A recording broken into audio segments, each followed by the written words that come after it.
Muy buenos días a todos. Bienvenidos a este ciclo, el sexto ciclo de conferencias anuales de SARAS. Y le vamos a pedir en primer lugar que silencien sus celulares.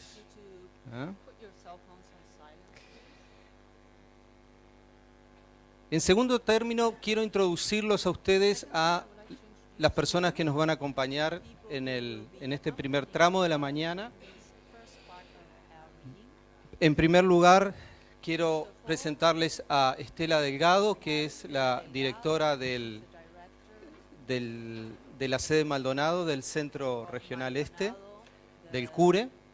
Ella es bióloga de formación, pero hace ya un tiempo importante, varios años, que trabaja en temas básicamente interdisciplinarios vinculados al manejo y la gestión de la costa. En segundo lugar, quiero introducirles a Jessie Lee. Jessie Lee es la persona que he conocido más recientemente en el tiempo. A todos los demás los conozco de hace mucho tiempo. Así que voy a desplegar en mi celular algunas líneas de su currículum. Jessie Lee trabaja en la Universidad de Wisconsin. Ella nació en Francia, pero se formó en Estados Unidos. Y básicamente Jessie Lee es una escritora, una poeta y traductora. Tiene una obra muy extensa, les recomiendo que visiten en cualquier buscador la producción literaria de Jessie Lee, que está muy vinculada al Uruguay. Cuando la conocí hace exactamente un año, ella me dijo que el Uruguay le llamaba la atención por dos cosas: la cantidad de buenos jugadores de fútbol y la cantidad de buenos poetas. Y me gustó esa reflexión y ya la he incorporado. En tercer lugar, quiero presentarles a Marten Scheffer. Muchos de ustedes ya lo conocen desde hace tiempo. Él trabaja en la Universidad de Wageningen. Es un ecólogo muy destacado por sus contribuciones en diversos campos, como ser cambios de régimen, estados alternativos, señales de alerta temprana. Y bueno, es uno de los fundadores y el director actual del Instituto SARAS. Y por último, quiero dejarlos en manos de Miguel Carriquiry, quien es de formación ingeniero agrónomo, pero luego hizo sus posgrados en Estados Unidos, primero en estadística y luego su doctorado en economía agraria. Es actualmente profesor titular del Instituto de Economía de la Facultad de Ciencias Económicas. Así que, sin más preámbulos, le dejo la palabra a Estela y luego seguimos el orden establecido. Gracias, Néstor. Muy buenos días. Muy brevemente, en nombre del Centro Universitario de la Región Este y de la Universidad de la República, dar la bienvenida a la sede Maldonado. Para nosotros siempre es un honor y un placer que el Instituto SARAS elija el Centro Universitario para realizar las actividades.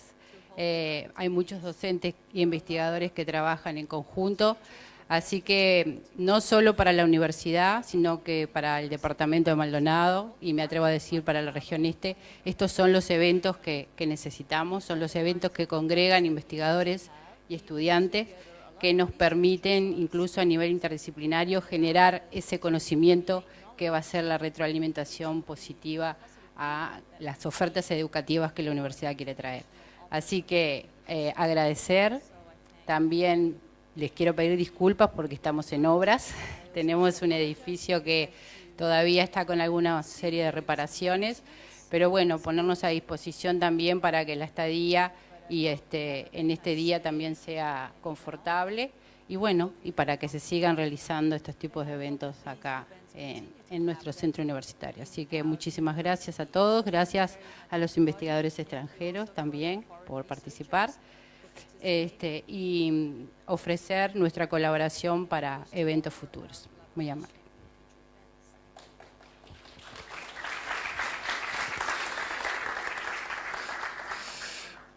Gracias, bienvenidos a todos. rico ver la gente de vuelta acá.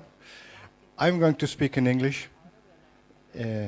So it's fair, we do some in English, some in Spanish, so the people that don't understand Spanish, I see some people removing the, it's more relaxing. And it's more diverse for Patricia doing the translations fantastically as always. So it's nice you can. Thanks.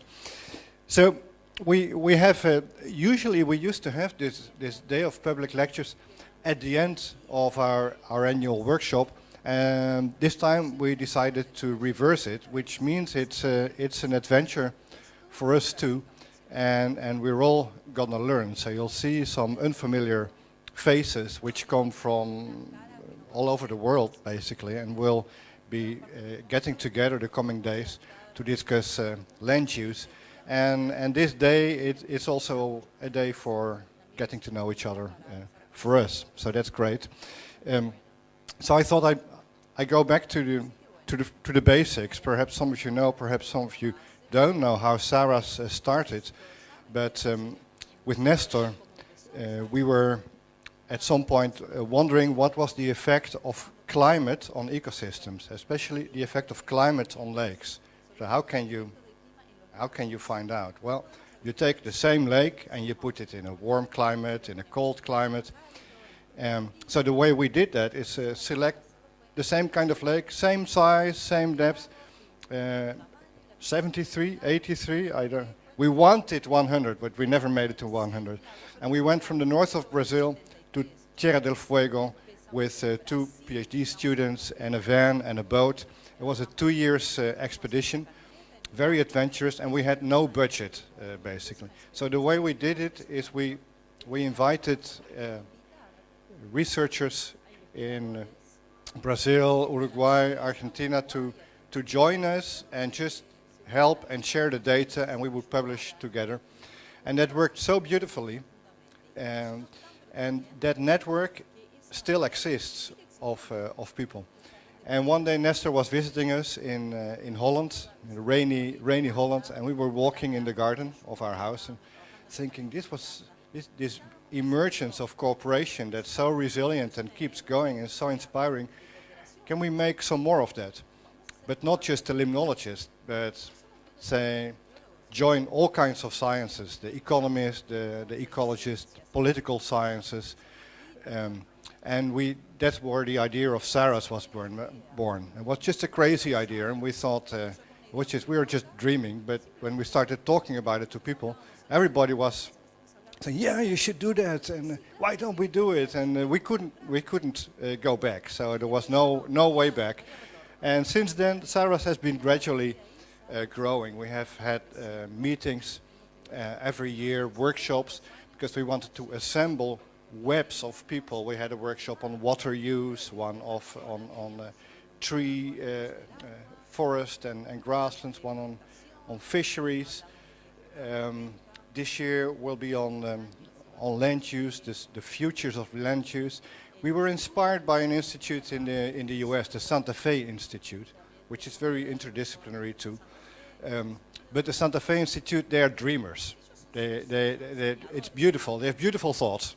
But they're very abstract, and we thought, well, that's no way we want to do that in South America. We want to do something useful. So what are we going to talk about? We're going to talk about sustainability and about resilience, the capacity for systems to bounce back when there is a challenge. So that's how SARAS started. We had those workshops, also, in the meantime, we have really a piece of land that was presented to us by the authorities in Bella Vista, and the first building is already there. So it's amazing, but it's happening. It's growing. I mentioned various meetings, but of course you know that one of that we have had also meetings, especially with artists, and that's for a reason.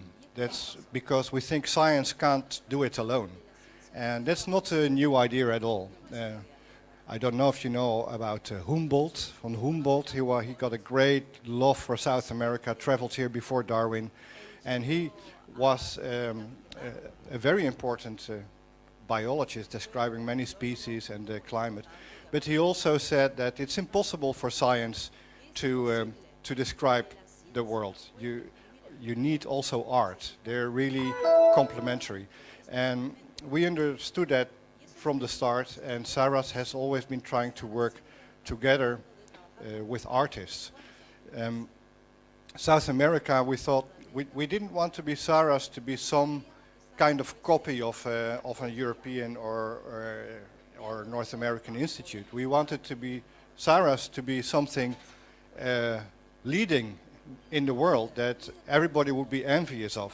And we thought, what can be the thing that SARAS, that we can do in South America, that we are really powerful in the region, more than anywhere else on the earth. And we thought also because of that, of the arts, because South America has a tremendous artist, of course, Nobel laureate artist, and we thought that would be really one of the important things of SARAS, not to be reductionistic in science and have somebody studying the economy and somebody else the forests and somebody else the social diversity, but really also have integrated and complementary views. And not only that, but also trying to cooperate between artists and science. And that's easier said than done. Actually, you read about that and you hear about that everywhere in the world. People want to do it, but it's not so easy to really do it. It used to be common. Humboldt was like painting himself. He was talking to artists, inspiring artists. And I myself, in Holland, I'm in the National Academy of Sciences. And we recently added to the National Academy of Sciences the National Academy of Arts. And that was basically a restoration, because it started like that. In Holland, the Academy building, if you're one day in Holland, you should visit it. It's a very old building where you have all those 17th century paintings. The Rembrandt Night Watch painting was in that building. And there the artists and the scientists would meet. It started out as it should, as an Academy of Arts and Sciences. And it was very common then that there would be those scientific meetings. They put a little fire in the fireplace, and the physicists would talk about the newest inventions, and then the poets would react to that, and usually they would make instant poems reflecting on the latest discoveries of the scientists. That was 17th century Holland, and of course it makes a lot of sense, and I'll get back to that later. But before I do that, I want to say that poetry, that we haven't had that before in SARAS. We had mostly visual arts, but poetry and novels, of course, are very, very powerful to shape the mind, to inspire, to ask questions. So I'm very happy that this year we'll have we have a marriage with the poetry. What am I going to say? I'm not going to say too much. I just want to give the word to Jesse Lee, that has been our leader and guide in finding our partners in poetry. Yes. Gracias.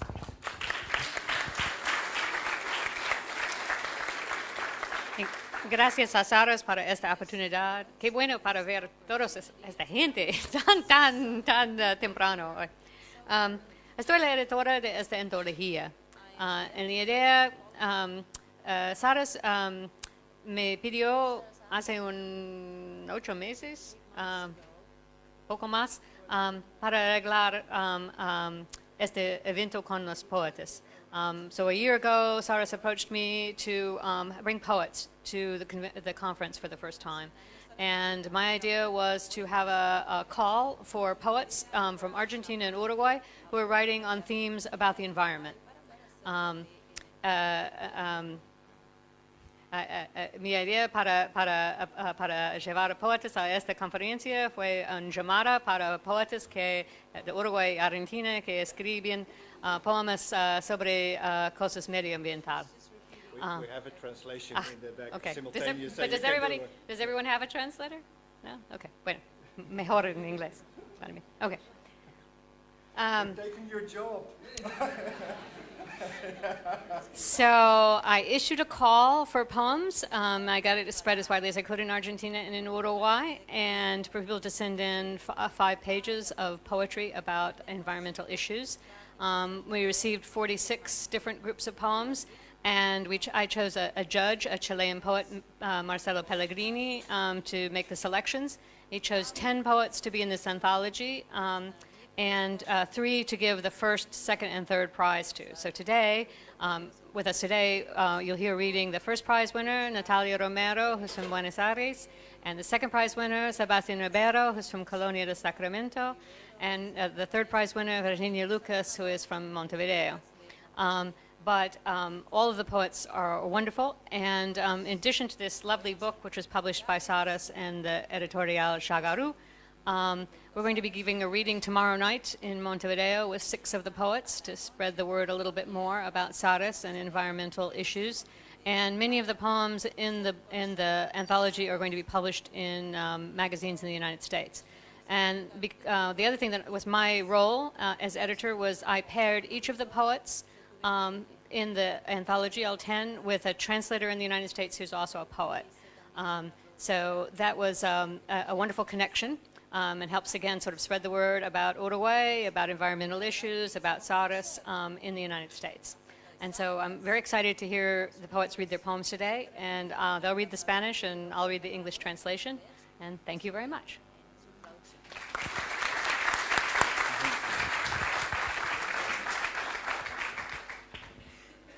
Buenos días, antes que nada. Muchas gracias a todos por estar aquí.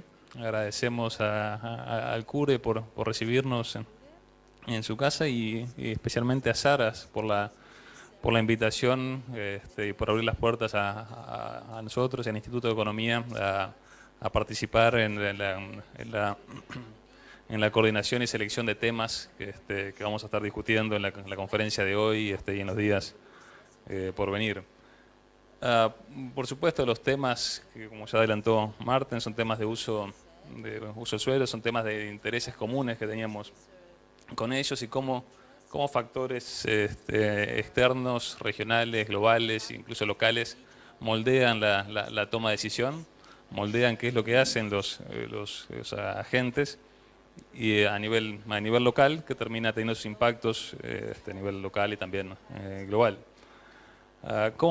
Preguntas básicas son cómo podemos manejar y utilizar esas fuerzas o shocks globales de forma tal que se canalicen en forma positiva, que incentiven acciones sustentables, que nos lleven a sistemas de producción sostenibles, resilientes, etc.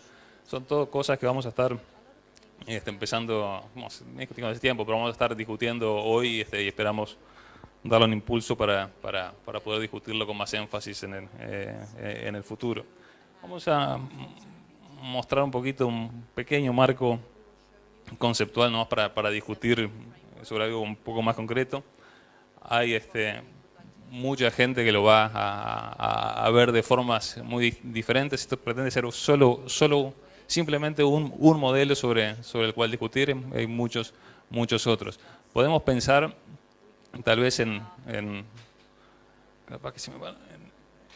productores tomando decisiones en base a, nos gusta pensar los economistas en términos de mercados, combinan insumos según los precios relativos, según las tecnologías disponibles, usan agua para obtener cierto producto. Pero cuando están haciendo eso, mientras generan ciertos productos, también tienen ciertos impactos en el ambiente que los rodea. Pensemos en términos de emisiones, pensemos en términos de aportes de nutrientes o químicos al agua, de erosión del suelo. Pero son 2 impactos que consideramos, o le decimos externalidades muchas veces, porque son externos son impactos que el productor o el tomador de decisiones no está generando y no está teniendo en cuenta o no está cargando los costos de esa acción cuando los hace. Eso se puede seguir agregándole capas. Estas son una serie de figuras, un marco presentado se lo vi a Andrew Plantinga, que es un profesor de la Universidad de Oregon, en un taller que me pareció muy rico que atendí en Estados Unidos el año pasado en Iowa State. Y frente a estos impactos que los productores hacen en el ambiente, se empiezan a generar presiones desde el resto de la sociedad, presiones para generar políticas que moldeen en cierta manera o limiten o le den cierto coto a las acciones a través de incentivos, pueden ser económicos, a través de mercados, subsidios, impuestos, o pueden ser a través de acciones directas de regular qué es lo que se puede hacer y qué es lo que no en ciertas áreas. Y a su vez esos impactos que se generan por la acción de los productores en el ambiente generan reacciones políticas y retroalimentan lo que pueden llegar a hacer. Si se empieza a degradar el ambiente, por ejemplo, el conjunto de opciones que pueden llevar adelante puede cambiar y puede cambiar drásticamente en algunas situaciones. Esto simplemente es una posible representación que se puede complejizar o hacer tan completa o incompleta como se quiera. Mucha gente tal vez le pondría un óvalo adicional para estar todo parte de un sistema, enfatizaría distintos aspectos, agregaría o removería distintos aspectos, distintas cosas, pero esto nos permite en cierta medida ver, por ejemplo, plantear en términos concretos, por ejemplo, cosas que cambien a nivel internacional o global, cambios en el sistema financiero, cambios en las preferencias de los consumidores por bienestar animal, estarían reflejando en cierta medida en los mercados, que se van a terminar reflejando en lo que puedan hacer los productores. Cambios en el ambiente más amplio, cambios climáticos en particular, estarían afectando el sector ambiente, que también tendrían estos impactos. Son impactos de vuelta, y esto no pretende ser más que una simple representación de lo que podemos llegar a estar pensando, y sé que mucha gente lo va a ver de otra forma y lo podría estar representando de manera diferente. Y en el día de hoy vamos a estar tratando de proveer contenido o insumos básicos para enriquecer un poco esta discusión, moverla hacia adelante. Creemos que es muy importante la interacción con distintos actores, tomadores de decisiones, públicos, privados, agentes, consumidores, etc.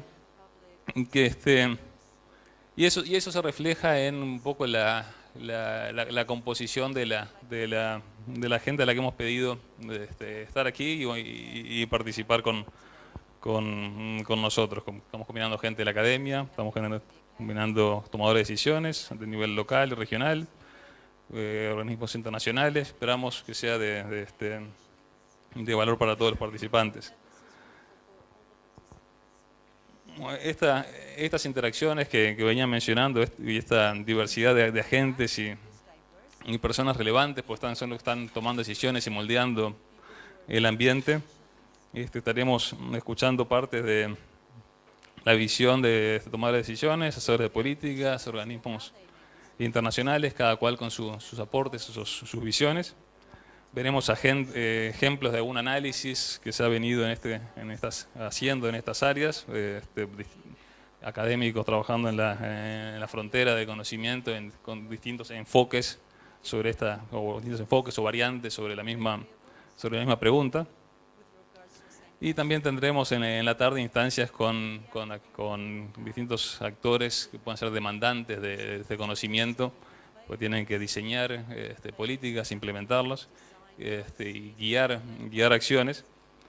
Y tratamos de combinarlos con algunos posibles oferentes o facilitadores de este conocimiento, cosa que con ese diálogo fluido es creemos que es un poco la única forma que las decisiones de políticas o de intervenciones se hagan de la forma más informada posible y con la mejor ciencia disponible.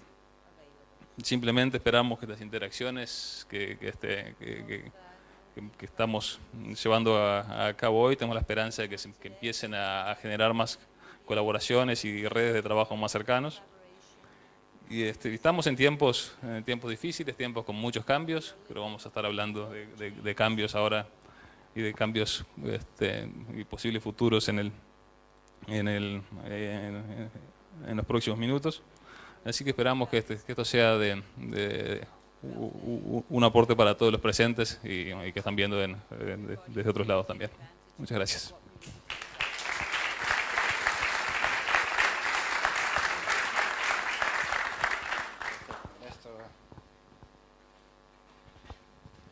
Muy bien, vamos a continuar con el programa y vamos a, tal cual está establecido, a ingresar en la primera disertación de la mañana de hoy, que corresponde a Marten Scheffer y lleva por título La naturaleza del cambio. Siguiendo un poco el planteo de Miguel, esta época precisamente la caracteriza la sorpresa, la cantidad de cambios y bueno, vamos a comenzar hablando sobre la naturaleza del cambio. Antes de pasar a Marten, les quiero pedir si se pueden correr un poquito hacia la derecha, que hay un montón de gente sentado sobre la escalera y hay muchos asientos vacíos sobre la derecha. Mi derecha, perdón.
Podemos empezar con luz y después sin luz.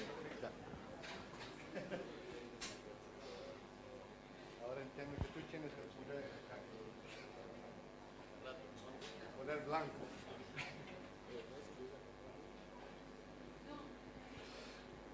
Okay, everybody's seated more comfortably. So SARAS is the South American Institute for Resilience and Sustainability Studies. So when you think of resilience, that's the capacity to recover when something bad happens. So maybe it sounds like that's about how are you able to maintain, to not change, even if things are changing. But really,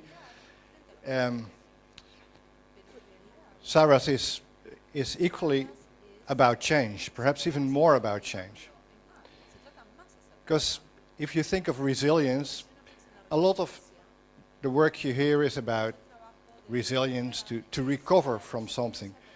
But there is also the tendency of attitudes that perhaps we don't want in society, like burning fossil fuels or whatever. It's very difficult to stop that. It's very difficult to change your views. So society is very resilient in doing the things they've always done. So there's good resilience and there is bad resilience, or the things you want to change. Resilience is a problem.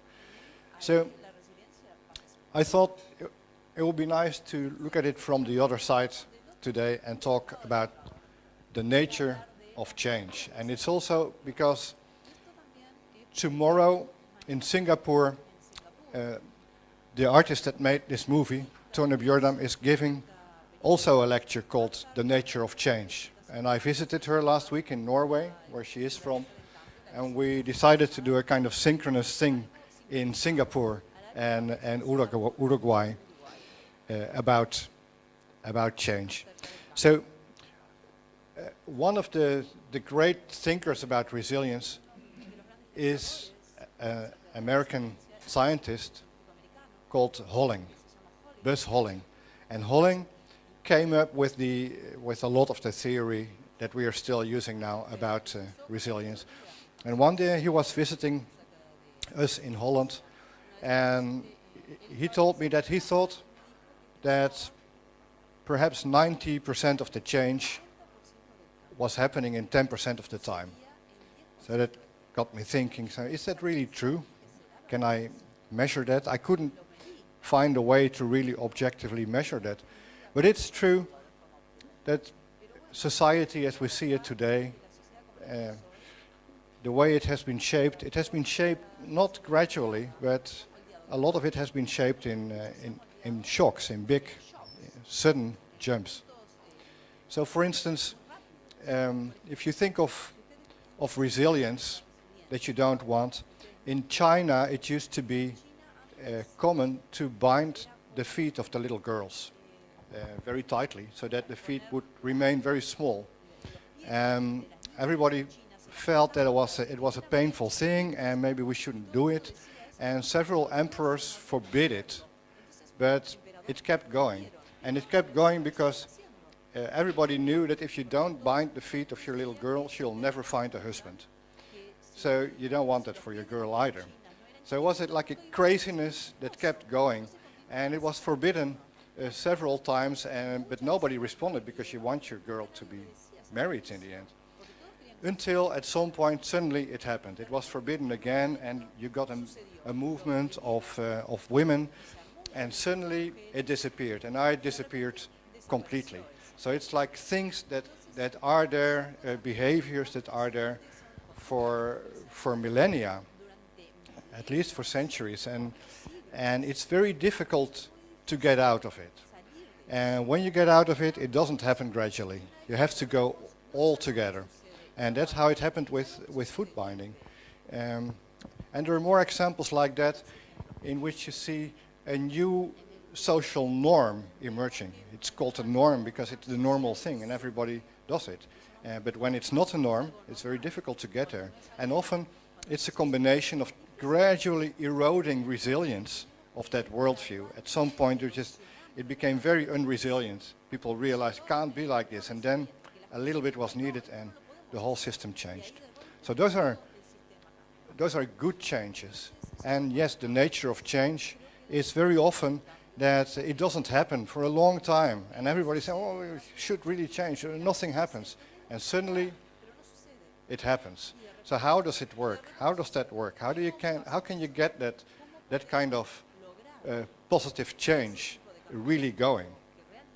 That's one of the things we want to think about with SARAS. There is also, of course, negative change that happens suddenly. If you just look at financial markets, we have this global collapse, tremendous amounts of people out of jobs, really tragic. The financial market collapse. I don't know if perhaps some of you saw, 10 days ago we wrote a piece in Science magazine about that and calling for a different way of doing economy. We wrote it with a bunch of economists. One of them, the chief economist of the Bank of England, another one working with the Bank of the Netherlands, a bunch of scientists, Sir Robert May, an English great thinker from physics, calling attention to the fact that we are failing as scientists. As economists, we're failing. We don't see this coming. It happens time and time again. We get bubbles growing in economy, and then suddenly it collapses. And the way we're doing science now, it can't tell us whether a collapse is coming. We don't have good ways to make such systems on which we all depend, the finance, to make it robust.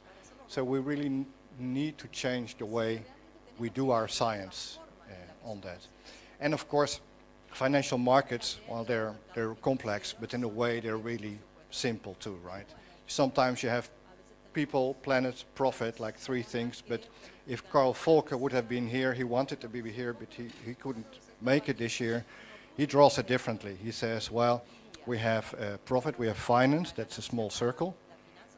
Do I have? I don't have. And then, I'm going to do some old-fashioned drawing here. So how should we really look at economy? Is it economy, nature, people as equal parts, or is it really? Well, don't worry. Is it really finance being something really small, embedded in society, which is much more important and bigger, and we are embedded in the planet, which is much bigger than that. I'm getting some old-fashioned device, no PowerPoint here. You know, we're going to disappoint somebody coming back with. So this is another way to look at it. This is society.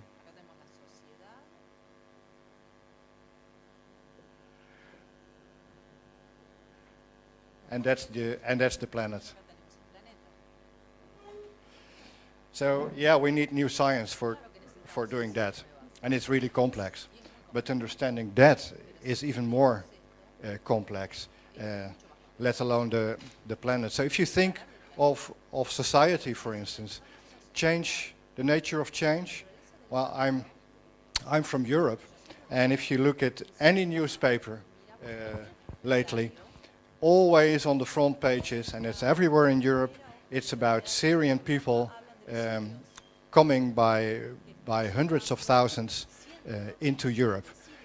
So we get this tremendous stream of refugees, and all the news is about what are we going to do? We're all becoming Muslim countries here, and all kind of problems are emphasized. But why are they really there? Why do they come? Why does this suddenly happen? Well, it suddenly happens because they have to go out of Syria, because there is no way of living there. There is a violent conflict. They're not safe there. So why is there a violent conflict? Anybody knows? Well, you could say, well, it started with some young guys. I got it, thanks. Some young guys painting graffiti. Oh, now I can do graffiti. There was graffiti against the government. They were objecting, and they were picked up by the police, and the police started torturing them, and that created a lot of anger, and that created, in the end, the violent conflict in Syria, and that's why we have the refugees coming. But of course, it wasn't those guys just painting graffiti. The conflict only arose because there was something bigger in the end. So what was happening? Syria had experienced 8 years of drought, and they had already depleted their groundwater. They had very bad management of water use, and in the end of this 8 years of drought, it was impossible to produce anything on the countryside, and people moved with millions to the cities. And in the cities there was nothing for them. There was no job, there was no food. And that, if you want, was the underlying thing happening.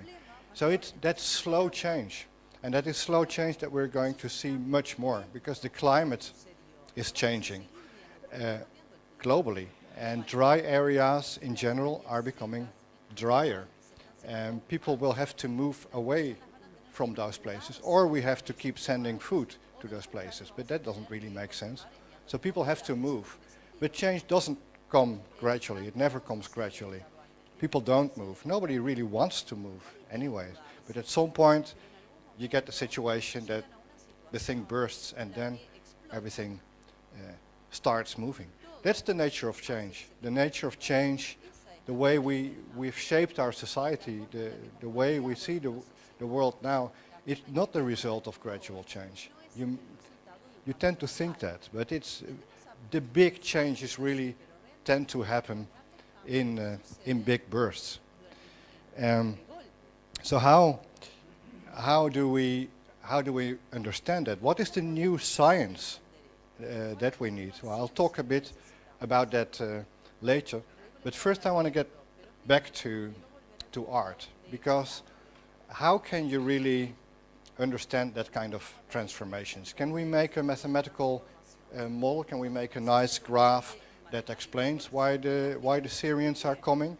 What should be included? Should we go further back, perhaps, the Arab Spring, because the Syrian explosion was only the last domino drop, if you want, in the whole Arab Spring, which started out also with a small local uproar, and it changed the whole Arab country systems that we thought would never change because they had very strong leaders and they were really repressive and they would always stay in place. Well, turned out not to be, and after one country fell the next and the next and the next.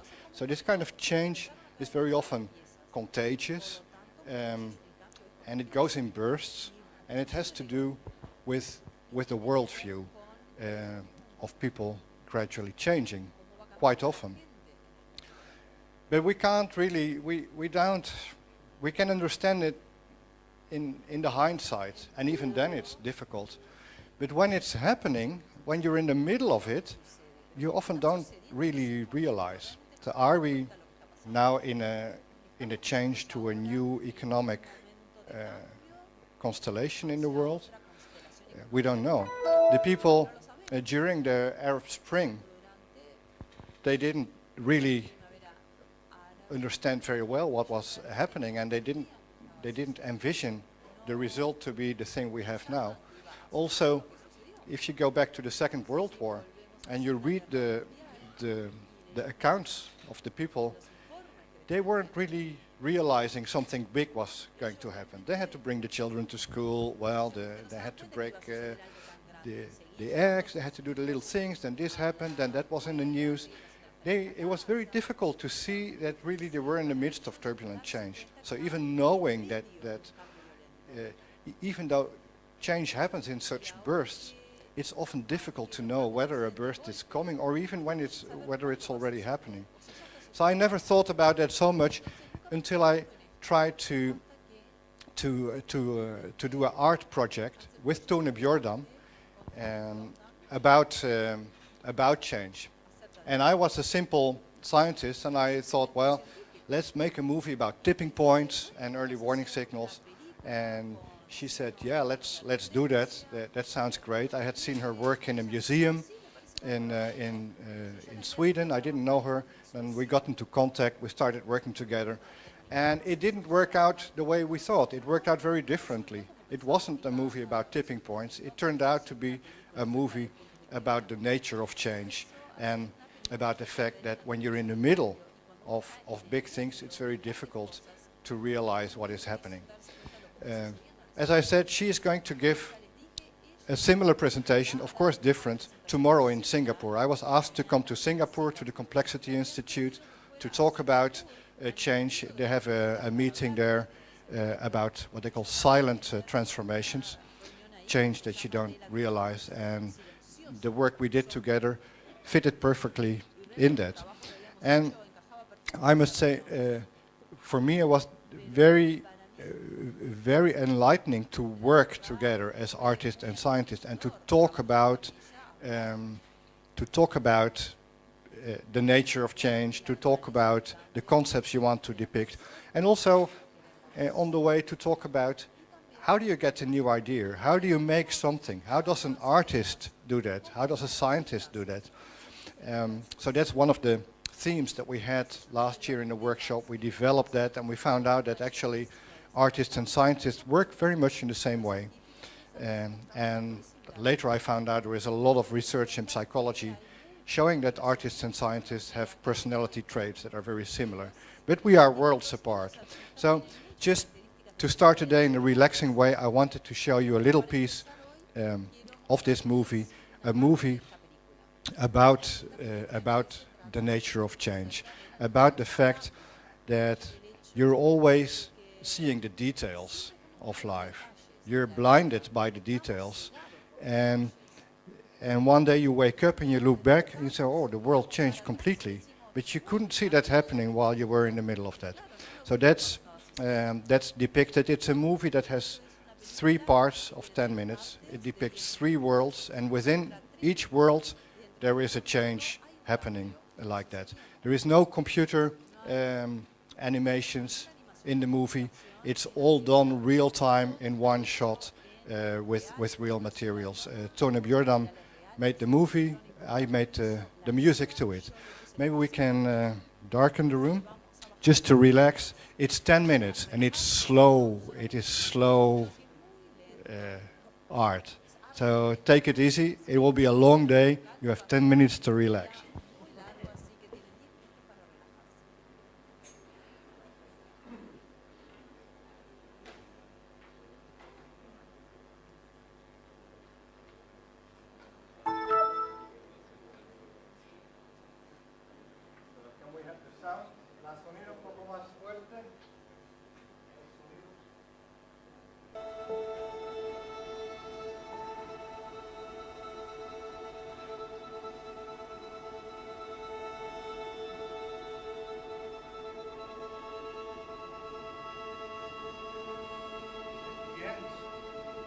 This is the end of the first world, and then we'll enter in the second world.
nature of change.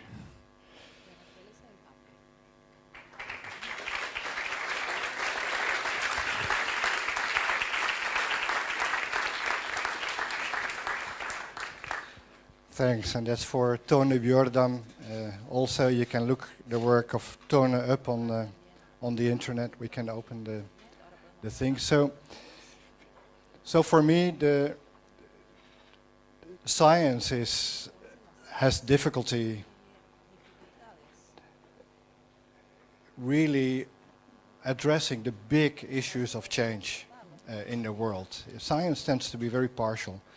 Art, of course, has another take at it, and it helps us, I think, open up our minds, and the discussion between artists and scientists is really important. So I'm happy that today we have some of the readings from the poetry, but also we need a different science, and that's one of the things that SARAS is for too.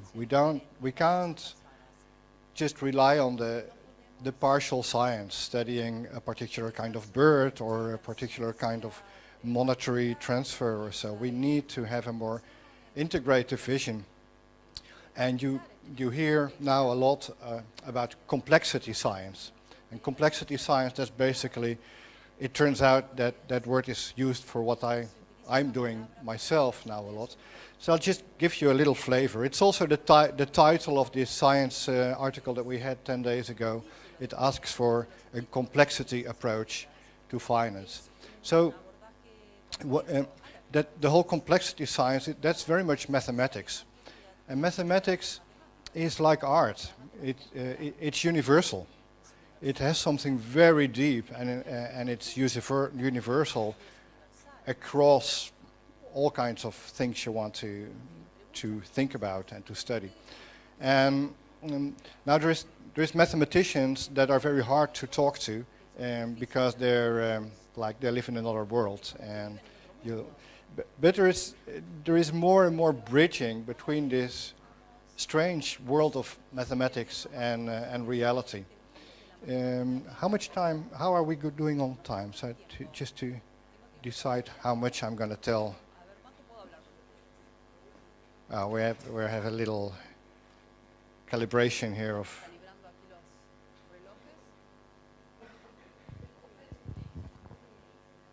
Okay, good. Yeah, just to give you a little flavor of what that kind of science is about. I am working with a group of people now on what we call critical transitions, and the critical transitions, that's when resilience has become so little that almost nothing is needed to create a big change. So you've probably seen the little example of the chair, and nobody in the way of the chairs. So it's like something is pushing the system, something is pushing the world economy, something is pushing the climate system, something is pushing society, and people are getting tense and unhappy.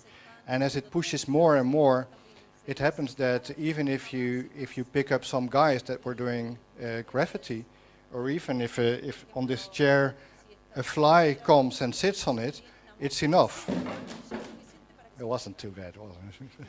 But it's a big transition, and maybe you would say, well, we shouldn't allow any chairs in this room anymore because they tip over our no more flies because they tip over our chairs. And that's not the point, right? The point is that something slow was changing. The resilience was changing. The system became so brittle that even a tiny little thing could cause a change. And that's a particular kind of change in which small changes are amplifying themselves. The chair starts going and then it goes faster and faster.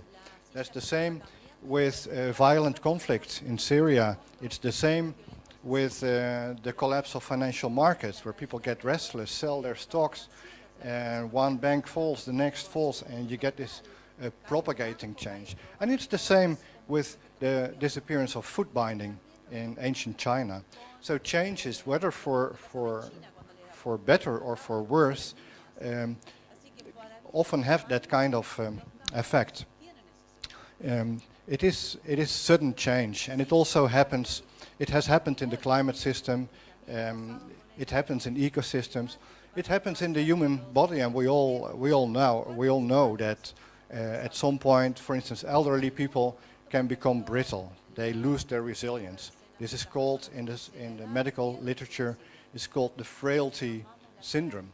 Then, if an old man or woman falls, they break their hip, then maybe they get into a depression or in a psychosis. They don't understand how the world works anymore, and they don't see their friends. They stop eating well, and the whole thing falls apart. That's what is now studied in geriatrics very much as the Frailty Syndrome. But it's also not only elderly people. It can happen in the intensive care room when you're just kept alive. How close are you to this critical point? What's your resilience? Can we somehow measure that? Can we measure the resilience of society to change? Can we measure the resilience of the brain before you get an epileptic seizure or a migraine? Because those are also the same kind of transitions mathematically. Can we measure the resilience of financial markets before before we see them collapse? So actually it turns out that mathematics has something to say about that, because all those transitions, if you think of them in a more abstract way, they're those situations where the system doesn't keep to its state very strongly anymore, and a little push is enough to tip it and cause this self-amplifying change.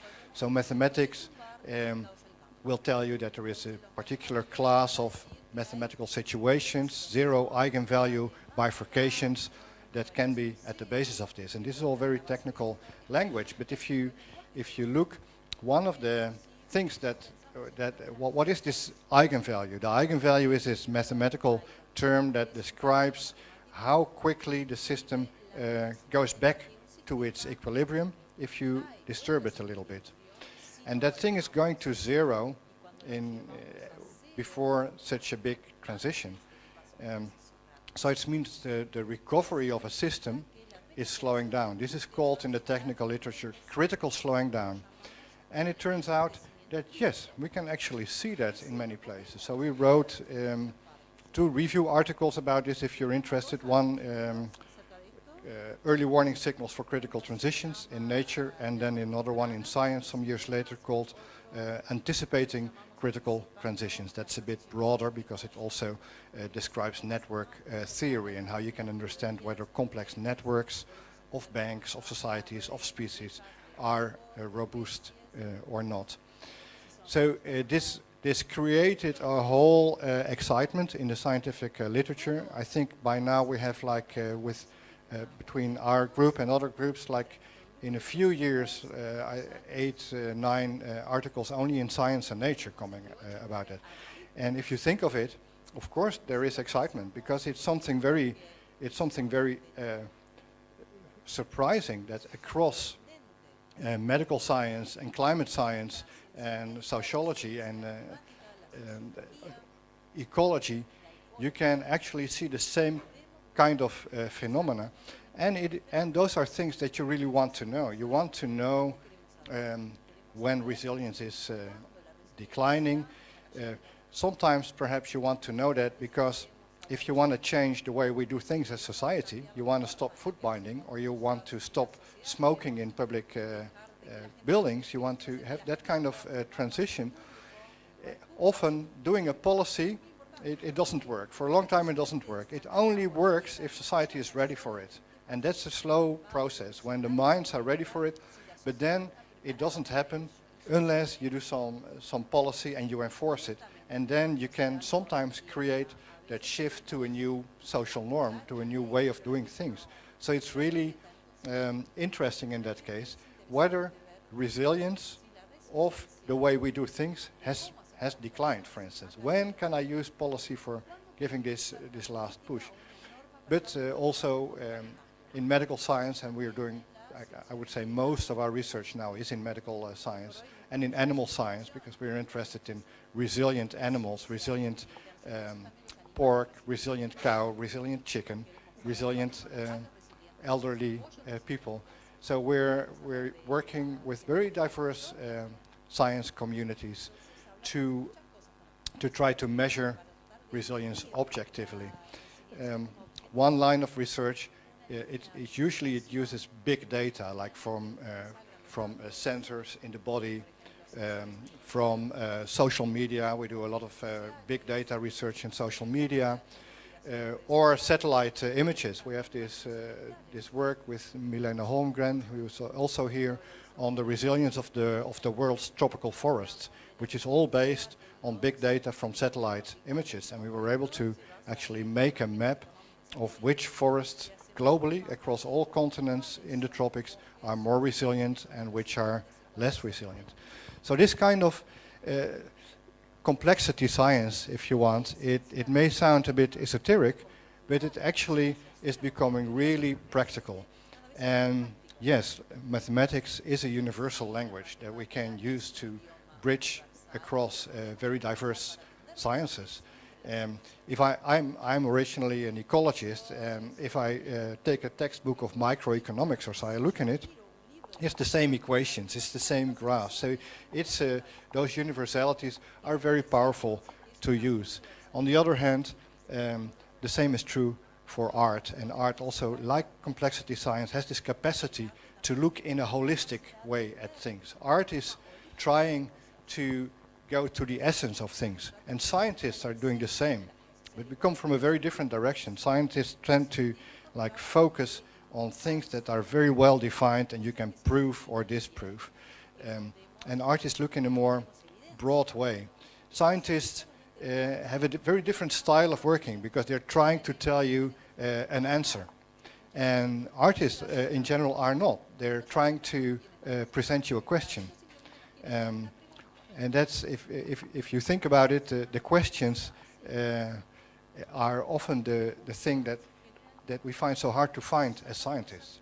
The power of the science you do, the implications, is very often, it's not in how well you're able to do a little model, equation or experiment, but it's if you're really asking a question that makes a difference.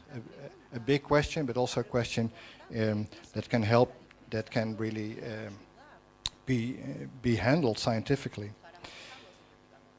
So SARAS wants to do science of big questions that are relevant to nature and are relevant to society, because we really don't have to worry about nature. Nature almost completely got extinct several times in the history of the Earth. We had several mass extinctions in which 75–80% of all the species got extinct. Life on Earth almost ended. But life is very resilient. It always bounces back, and you see that even if you eradicate most of the species, it always comes back. You only have to wait about 1 million years and you'll have the same amount or even more species back. So we don't have to worry about the Earth, but the thing we should worry about is how we leave the Earth for, on the very short run, the next 100 years, the next 200, 300 years, 400. We talk often about 50 years, like we're looking far ahead. But I bought on a flea market a violin of 250 years old, and that's I'm playing that all the day. Many people played that violin before me, and that's a relevant time scale for humanity. Let's look 250 years ahead. Let's look at South America 250 years ahead. Where are we? Where are we then? How does it look?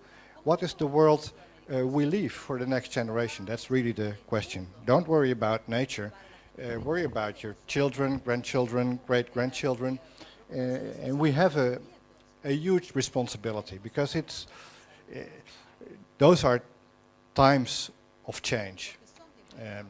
If you look at all the objective indicators, humanity is changing the Earth very fast. And it's interesting to ask the question, how will your great-grandchildren look back on you. They'll see this old picture on the wall. Oh, okay. What did the people do then? What happened? Oh, they burned all the fossil fuels. Why? Now we have nothing left. And what were the decisions taken? What did this generation know, and how did they act? And I hope that we can be proud, even if we're all dead by that time, that we can be proud of what we were able to achieve in this time of change. So that's what SARAS is about, and not and it doesn't have to be all the huge questions. Grounded, and grounded in the ground, in the earth. What are we doing with the earth? What are we doing with the land of Uruguay, with the land of Chile, of Argentina, the pampas, the rainforest? Can we decide that? Do we have any influence on that? Is anybody in charge? Are the companies in charge? Are governments in charge? Or is it an emergent complex dynamics that actually is playing out? And if so, can we help on that? Can we make sense of what is changing? Can we make sense perhaps in such a clear way that we change the way people look at things? I think that's ambitious, but that's what we're trying to do. We shouldn't lose our time on little things. We have a tremendous opportunity here in South America to work on the future. And SARAS is very small, but it has this dream, and behind SARAS is an international community dreaming with SARAS, and not only dreaming, but helping. And this year we'll go to a very grounded theme, and the grounded theme is: what are we going to do with the land? What is the land use? What are the futures of land use? What would be smart to do, and would we do it? What really determines what is happening? Maybe it's not smart what's happening. But so this question is a question that, again, there's different sciences. There is economy, there is land use science, but there is also the complexity science. We have people in the workshop, some of them will present today, from the US, from Sweden, from the different countries in South America that have very different traditions of doing research. So the coming days, the workshop, for us is an adventure. It's very uncertain what will happen, and I love that. That's how life is. We don't know each other. Some of us know each other, but some of us just meet here today. And I hope we can really get inspiring work going, and also create another network. We have heard Miguel talk here. We have another person, Matias Piaggio. Matias, raise your hand. He is like SARAS himself. He is Uruguayan, did his PhD in Spain, then worked with the Stockholm Resilience Center. Now he's in Costa Rica, and now he's back. And he is with Miguel. They have designed the workshop together with the people from the Stockholm Resilience Center in a way that the outcome is uncertain, and that's important, because if it's certain, it's boring, right? That's not what we're up to do. We're going to create some novelty here. So thanks, Matthias, Miguel, and everyone. And let's hope we have a great day, but also a great workshop ahead. Thank you.